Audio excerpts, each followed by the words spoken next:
मेरे चैनल से जुड़े हुए तमाम दोस्तों का स्वागत है।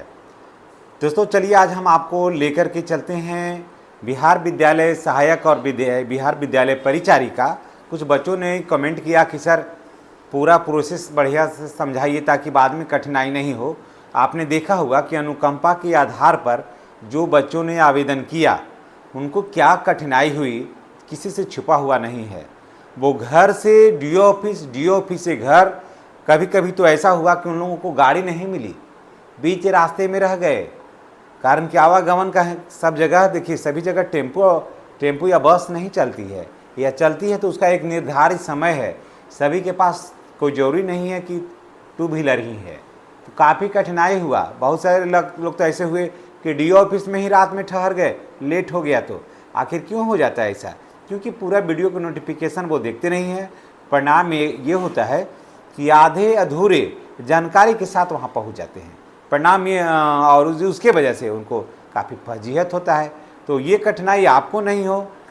आप जो आवेदन करिए वो आपका पेपर छटे नहीं। आप ऐसा करिए कि एक बार जो आप आवेदन करिए वो बिल्कुल ऑथेंटिक हो, सटीक हो और आप सेलेक्ट हो जाए। तो चलिए हम आपको पूरा प्रोसेस समझाते हैं और उसके बाद निश्चित रूप से आपको कोई कन्फ्यूजन नहीं होगा। कन्फ्यूजन होगा तो कमेंट बॉक्स में बताइएगा, उस पर फिर सकारात्मक बातचीत की जाएगी।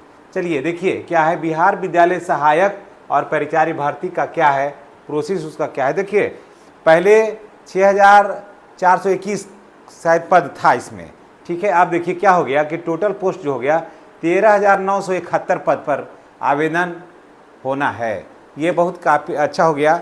और उसमें क्या था कि उसमें तो सीट ही नहीं बच रहा था, उसमें जो था सीट ही नहीं बच रहा था। उसमें 15% जो था वो चल जा रहा था किसमें, 15% चल जा रहा था, 15% चल जा रहा था अनुकंपा पर, 15% चल जा रहा था अनुकंपा। 30% अब देखिए चल जा रहा था फीमेल में। तो आपके लिए बचता कहाँ है, लड़कों के लिए बचता कहाँ था? तो अब हो गया, अब आसान हो जाएगा कि ये सब सीट को भरने के बाद 30% तो महिलाओं का 36 रिजर्वेशन है। इसलिए सबसे बेहतर, अगर अभी बिहार में कोई है नौकरी पाने की सबसे बेहतर कंडीशन में अगर कोई है तो सबसे बेहतर है लड़की।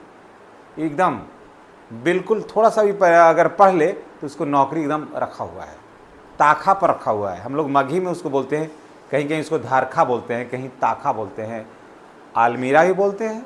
हम लोग गांव में पहले मिट्टी का मकान रहता था तो वहाँ ताखा रहता था, मिट्टी का बनल है, और उसको कोड़ के या फिर ऐसे हम लोग रख देते थे।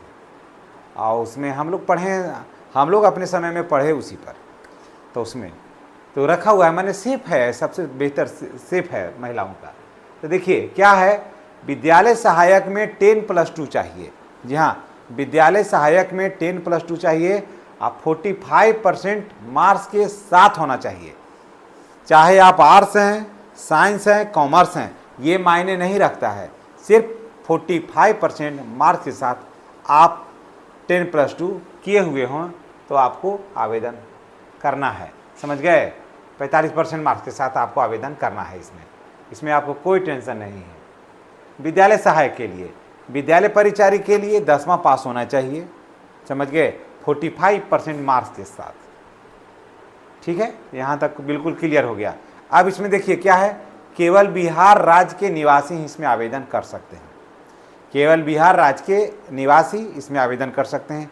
इस वैकेंसी का एक लाभ ये हो गया कि डोमिसाइल जो था ना यहीं से लागू हुआ। नहीं तो अभी तक जो भी बहाली हो रहा था सब पर ओपन था, पूरे देश के आदमी इसमें आ रहे थे और उसका रिजर्वेशन का लाभ उठा रहे थे।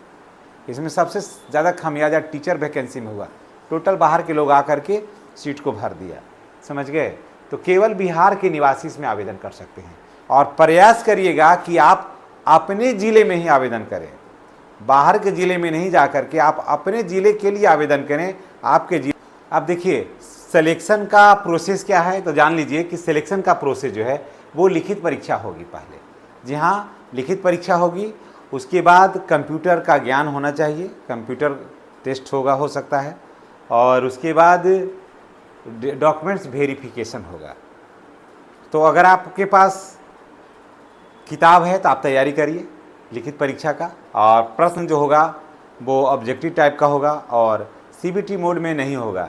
जी हाँ, एग्ज़ाम जो है वो सीबीटी में नहीं होगा, सीबीटी में नहीं है एग्ज़ाम, ये होगा ऑफलाइन होगा, यानी कि ओएमआर से होगा एग्ज़ाम, एग्ज़ाम होगा ओएमआर से होगा एग्ज़ाम, ठीक है। और उसके बाद कंप्यूटर का ज्ञान और उसको डॉक्यूमेंट वेरिफिकेशन हो जाएगा।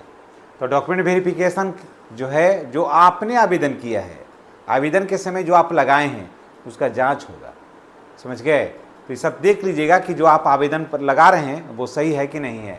देखिए, आवेदन के लिए पेपर क्या चाहिए, यहीं पर सबसे ज़्यादा कठिनाई होती है। आपको याद होगा कि अभी अनुकंपा के आधार पर जो बच्चे आवेदन किए थे, इतना कठिनाई उन लोगों को हुआ था ना कि जिसका वर्णन नहीं है।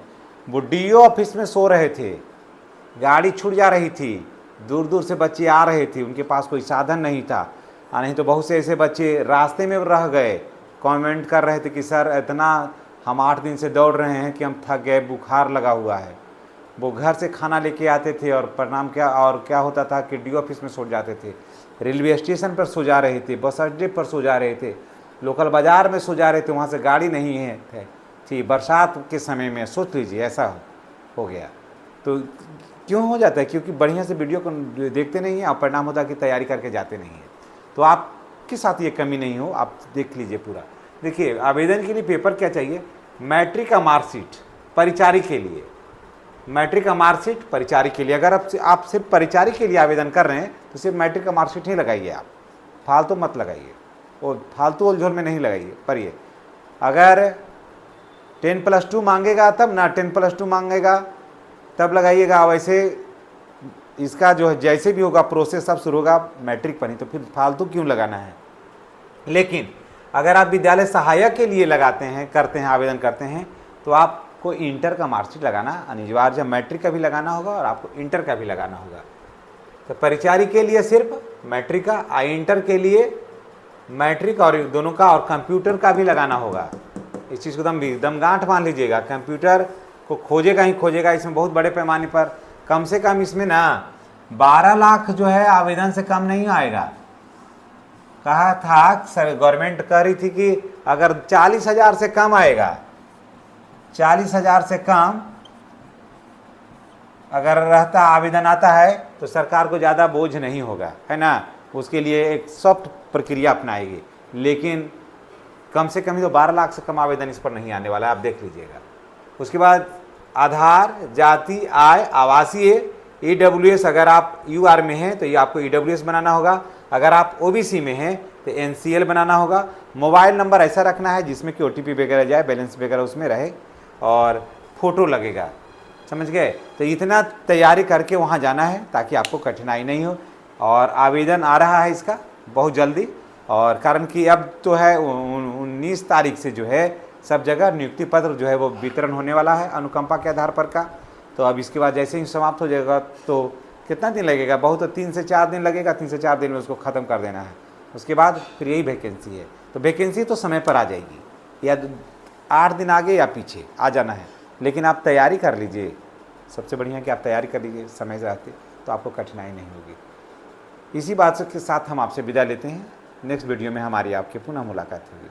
चैनल पर नए हैं तो चैनल को सब्सक्राइब करके बेल आइकन को दबाइएगा। धन्यवाद।